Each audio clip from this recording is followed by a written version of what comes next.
Hello friends, आज हम बनाएंगे एकदम मार्केट स्टाइल फूले फूले भटूरे और काले चने की चटपटी सी सब्जी, जो कि बहुत ही टेस्टी लगती है और बनाने में बहुत ही आसान है। अब आप घर पर ही बहुत ही आसानी से बिल्कुल मार्केट जैसे ये भटूरे तैयार कर सकते हैं। आपके भटूरे भी बिल्कुल फूले फूले बनेंगे और चने की सब्जी भी आपकी बिल्कुल मार्केट स्टाइल बनेगी। ये बिल्कुल मार्केट स्टाइल हमारे छोले भटूरे बनकर रेडी हो जाएंगे, वो भी घर पर बहुत ही आसानी से। वीडियो में छोटी से छोटी बातें बताई गई हैं जिससे आपके ये छोले भटूरे बहुत ही टेस्टी बनेंगे। तो सबसे पहले मैंने यहाँ पर एक पाव यानी 250 ग्राम काले चनों को पूरी रात के लिए भिगो कर रख दिया है और भिगोने के बाद 3 से 4 बार अच्छे से वॉश कर लिया है। अब मैंने यहाँ पर ली है 1 कटोरी सूजी और साथ में मैंने 1 कटोरी दही में ही इसे भिगो दिया है। सूजी आप थोड़ी बारीक वाली लें, अगर आपके पास मोटी सूजी है तो आप उसे एक बार मिक्सी के जार में ग्राइंड कर लें। अच्छे से मिक्स करने के बाद अब हम इसे 10 मिनट के लिए अलग रख देंगे और 10 मिनट बाद आप देखेंगे कि हमारी सूजी बिल्कुल अच्छे तरह से फूल गई है दही के अंदर। और आप देख सकते हैं कि अभी इसी तरह से हमारी ये थोड़ा सा पेस्ट हमारा पतला बना है। तो इस तरह का हमारा पेस्ट तैयार हो जाएगा और इस सूजी को किसी अलग बर्तन में हम ट्रांसफ़र कर लेंगे। हमें बड़े बर्तन थोड़ा बड़ा लेना है जिसमें आप आटा गूंथते हैं। सूजी को ट्रांसफ़र करने के बाद अब हम उसमें डालेंगे मैदा। देखिए मैंने यहाँ पर मैदा ली है, ये 2 कटोरी मैदा ली है। जिस कटोरी से हमने सूजी ली थी उसी कटोरी से हमने 1 कटोरी दही ली है और 2 कटोरी हमने मैदा ली है। और साथ में मैंने यहाँ पर आधा चम्मच बेकिंग सोडा और आधा चम्मच बेकिंग पाउडर डाला है और साथ में आधा चम्मच नमक भी ऐड किया है और 1 चम्मच शुगर पाउडर ऐड की है। अगर आप बेकिंग सोडा और बेकिंग पाउडर में से दोनों में से एक चीज़ यूज़ कर रहे हैं तो आधा चम्मच ले सकते हैं। तो अब हम इन सारी चीज़ों को अच्छे से मिक्स करेंगे जिससे कि ये सारा डो रेडी हो जाए। हमें ये डो जैसे हम आटा गूंथते हैं रोटी बनाने के लिए उस तरह से नहीं गूंथना है, हमें बस इस डो को इकट्ठा करना है। ये इस तरीके से हम हाथों से इकट्ठा करेंगे। बिल्कुल मार्केट जैसे फूले फूले भटूरे घर पर ही बनाने के लिए जो आपका परफेक्ट रेशो होगा वो होगा सूजी बारीक वाली 1 कप और दही हमें 1 कप ही लेनी है और मैदा हमें 2 कप लेना है और आधा चम्मच हमें बेकिंग सोडा और बेकिंग पाउडर लेना है और आधा चम्मच हमें नमक लेना है और 1 चम्मच हमें शुगर पाउडर लेना है। और इस परफेक्ट रेशो के साथ अगर आप ये भटूरे का डो तैयार करेंगे तो आपका डो बिल्कुल परफेक्ट तैयार होगा और आपके भटूरे भी बिल्कुल फूले फूले बनेंगे। देखिए मैंने यहाँ पर जैसे हम रोटी बनाते हैं उस तरह से इस आटे को नहीं गूंथा है, बस ऐसे ही इकट्ठा किया है।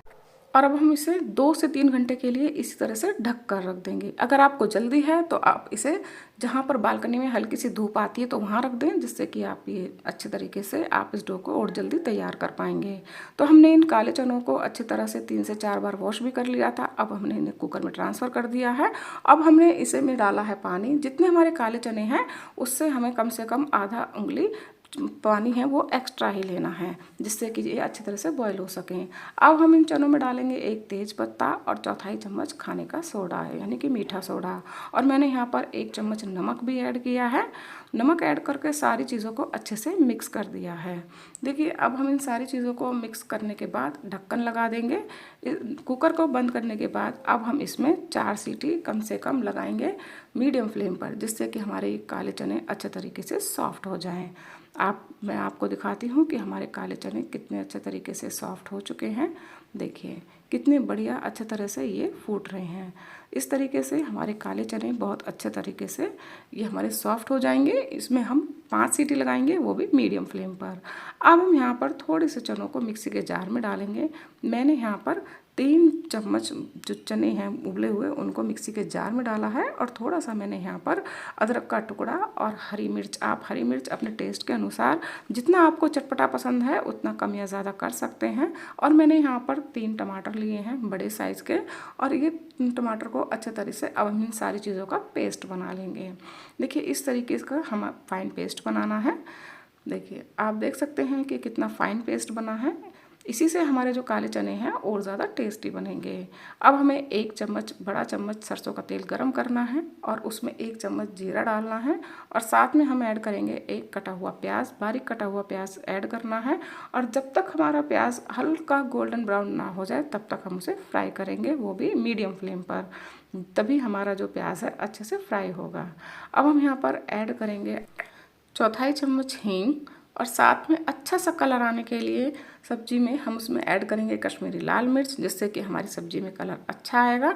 और ये मसाले हमें बिल्कुल स्लो फ्लेम पर डालने हैं, जिससे कि ये हमारे मसाले जले ना, हमारी कश्मीरी लाल मिर्च जले ना। और जैसे ही हम कश्मीरी लाल मिर्च को ऐड करेंगे तुरंत हमें ऐड कर देना है जो हमने पेस्ट बनाया था, वो मिक्सी में बने हुए पेस्ट को हम यहाँ ऐड करेंगे। और पेस्ट को ऐड करने के बाद इस सब चीज़ों को अच्छे से मिक्स करेंगे, जिससे कि जो ये मसाले हैं हमने पेस्ट में डाले हैं ये अच्छी तरह से पक जाएं, इनका फ्लेवर हमारे काले चनों में आ जाए।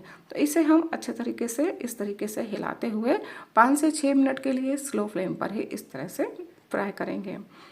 आप देख सकते हैं कि कितना बढ़िया पेस्ट बनकर तैयार हुआ है। देखिए जो काले चने हैं बिल्कुल मार्केट स्टाइल बनेंगे और बहुत ही टेस्टी भी लगेंगे। तो 5 से 6 मिनट हम इनको अच्छी तरह से इस तरीके से पका लेंगे। और पकाने के बाद अब हम इसमें डालेंगे यहाँ पर अमचूर पाउडर आधा चम्मच, गरम मसाला 1 चम्मच, और मैंने यहाँ पर धनिया पाउडर डाला है 1 चम्मच। ये सारे मसाले ऐड किए हैं। और जो हमने रेड चिल्ली डाली है, लाल मिर्च डाली है यहाँ आधा चम्मच। आप लाल मिर्च को कम या ज़्यादा भी कर सकते हैं। अगर आप तीखा पसंद करते हैं तो लाल मिर्च को थोड़ा सा ज़्यादा ऐड कर दीजिए। इन सभी मसालों को हम अच्छे तरह से मिक्स करेंगे और जब तक ये बिल्कुल ड्राई ना हो जाए, देखिए इस तरह से सारे मसाले अच्छी तरह से पक ना जाएं, तब तक हम इन सारे मसालों को इस तरह से चलाते हुए पकाते रहेंगे। तो आप देख सकते हैं कि हमारा जो ये सारे मसाले हैं एकदम ड्राई हो चुके हैं। पेस्ट बिल्कुल हमारी जो कढ़ाई की जो तली है वो बिल्कुल अलग होने लगी है उससे। अब हम इस स्टेज पर डालेंगे पानी। देखिए जो हमने काले चनों का जो पानी था हमने उसे ही ऐड किया है, अलग से कोई पानी नहीं लिया। जो काले चने उबाले थे जिस पानी में, उसी को हमने यहाँ पर थोड़ा सा पानी उसी में ऐड कर दिया है। और अब हम इस पेस्ट को थोड़ा मिक्स करेंगे और इसको बॉईल करेंगे 2 मिनट के लिए। बॉईल करने के बाद अब हम इसमें डालेंगे काले चने। इन सारे चनों को अब हम इस स्टेज पर इसमें ऐड कर देंगे। हमने इन चनों के पानी को पहले ही डाल दिया था और अब हमने इनमें डाले हैं ये काले चने और इन सबको अच्छे तरीके से हम मिक्स करेंगे। देखिए इस तरीके से अब जो भी मसालों का जो टेस्ट है अब चनों के अंदर आ जाएगा। तो अब हम इसे 5 मिनट के लिए मीडियम फ्लेम पर इसे चलाते हुए इस तरह से पका लेंगे। तो देखिए हमें ये 3 से 4 से 5 मिनट इस तरीके से हमें ये बॉईल करने हैं।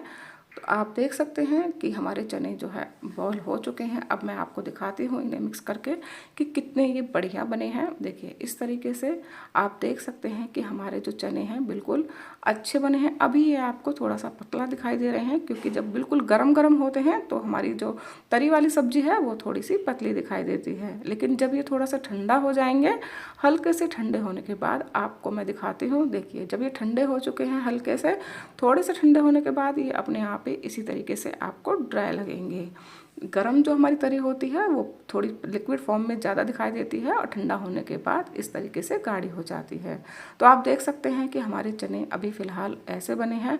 हम इसे और ज़्यादा टेस्टी बनाने के लिए अब हमने अलग फ्राई पैन में 1 चम्मच घी गरम किया है, उसमें डाली है 1 चम्मच कश्मीरी लाल मिर्च। अब हमने यहाँ पर ऐड किया है थोड़ा सा हमने कटी हुई अदरक के लंबे लंबे टुकड़े और साथ में मैंने यहाँ पर ऐड की हैं थोड़ी सी दो साबुत लाल मिर्च, थोड़ा सा अच्छा टेस्ट लाने के लिए, फ्लेवर अच्छा आएगा। और 2 मैंने यहाँ पर हरी मिर्च ऐड की हैं। इन सारी चीज़ों को हमने स्लो फ्लेम पर ही इसको पकाया था। इस हमने जो स्पाइसी हमारा ऑयल है ये हमने स्लो फ्लेम पर ही बनाया है, जिससे कि हमारे मसाले जले ना। अब हम इसको डालेंगे चनों के अंदर और इन सबको अच्छे तरीके से मिक्स कर देंगे। तो आप देखेंगे कि हमारे चने तो बनकर रेडी हो चुके हैं और इधर दूसरी तरफ हमारा जो ये डो है वो भी रेडी हो चुका है। इस डो को हम एक बार फिर से अच्छी तरह से गूँथ लेते हैं। इस तरीके से हमें ये हथेली से गूँथना है और ऊपर से पटक पटक के मारना है। जितना आप इसको पटक के मारेंगे उतना ही ये डो बढ़िया तैयार होगा। तो 20 से 25 बार इसको इस तरीके से पटक पटक के मारें। और अब हम इसको देखेंगे कि देखिए पटक पटक के मारने के बाद देखिए इस तरीके से अब हमें, जैसे हमें ये लोइयाँ तोड़ रही हूँ, इस तरीके से अंगूठे की सहायता से हमें ये लोई बनानी है। हमें जैसे रोटी बनाते हैं उस तरह से लोई नहीं बनानी, हमें इस तरह से अंगूठे और उंगली के बीच में से इस तरह से हमें लोई निकालनी है। देखिए इस तरीके से निकालें और बड़े आसानी से ये लोई निकल कर तैयार हो जाएंगी। देखिए सारी लोइयाँ हमें इसी तरीके से बनानी है। मैंने आपको यहाँ पर कई लोई बनाकर दिखा दी हैं, आप समझ गए होंगे। इस तरीके से सारी लोइयों को तैयार कर लें। अब हमारी सारी लोई बनकर रेडी हो चुकी हैं। अब हम इस पर थोड़ा थोड़ा सा घी या तेल लगा देंगे, जिससे कि ये हमारी ऊपर से सूखे ना। घी तेल लगाने के बाद अब हम इसको ढककर रख देंगे कम से कम 15 से 20 मिनट के लिए। 15-20 मिनट बाद देखिए 10-15 मिनट के लिए हमने इसे ढककर रख दिया और 10-15 मिनट बाद अब हम इस तरह से लोई लेंगे। देखिए लोई के ऊपर पहले से ही घी या तेल लगा हुआ है जिससे कि ये चिपकेंगी नहीं। थोड़ा सा हमने और भी लगा दिया जिससे कि ये बिल्कुल भी हमारे चकले पर चिपके ना। अब हम बेलन की सहायता से इस तरीके से रोटी की तरह नहीं बेलेंगे। हमें ये कैसे बेलना है, इस तरीके से हम चकले को घुमाते हुए इसे बेलेंगे। देखिए इस तरह से हमें चकला घुमाना है, ना कि हमें ये लोई रोटी की तरह बेलनी है। रोटी को नहीं उठाना, बस चकले को घुमाते रहें जिससे कि जो आपका ये भटूरा है सिकुड़ेगा नहीं। तो आप इसे गोल शेप भी दे सकते हैं, ओवल शेप भी दे सकते हैं, जैसा आप शेप देना चाहें वैसा आप शेप दे सकते हैं। अब मैंने तेल यहाँ पर पहले से ही गर्म कर लिया था, आप रिफाइंड ऑयल भी ले सकते हैं। और फुल फ्लेम पर हमने एकदम तेज़ गर्म किया था ये ऑयल। तेज़ गर्म ऑयल में इस तरह से धीरे से हम इसे डालेंगे और आप देखेंगे कि कितना बढ़िया, एकदम देख सकते हैं आप कि कितना बढ़िया भटूरा हमारा बनकर तैयार हुआ है, एकदम फूला फूला। तो इसी तरीके से हम यहाँ पर सारे भटूरे तैयार करेंगे। अब आप इस चटपटी सी बिल्कुल टेस्टी सी काले चने की सब्जी को, या फिर छोले भी कहते हैं कई जगह इसे, और अब हम इन्हें गर्मा गर्म सर्व करेंगे। तो आपको अगर मेरी ये रेसिपी अच्छी लगी हो, पसंद आई हो, तो प्लीज़ लाइक और सब्सक्राइब ज़रूर कीजिएगा और एक बार इस तरीके से ये काले चने की सब्जी और भटूरे बनाकर ज़रूर